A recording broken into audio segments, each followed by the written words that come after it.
Assalamualaikum warahmatullahi wabarakatuh. Hari ini saya ingin membagi sedikit tips khususnya kepada kawan-kawan insan humas, baik dari instansi pemerintah, BUMN, swasta maupun organisasi lainnya. Di masa pandemi ini, para jurnalis banyak yang dibatasi dan membatasi diri untuk melakukan liputan. Sebenarnya ini menguntungkan bagi insan humas sekalian. Berbagai kegiatan bisa tetap disosialisasikan melalui rilis yang dikirimkan kepada para jurnalis.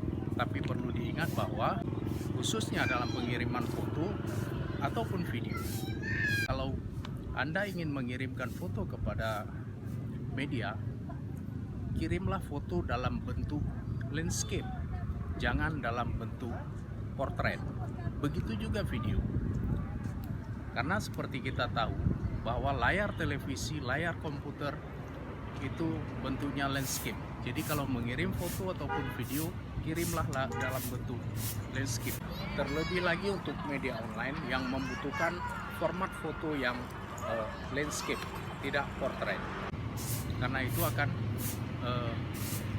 menyusahkan dan tampilannya menjadi tidak bagus.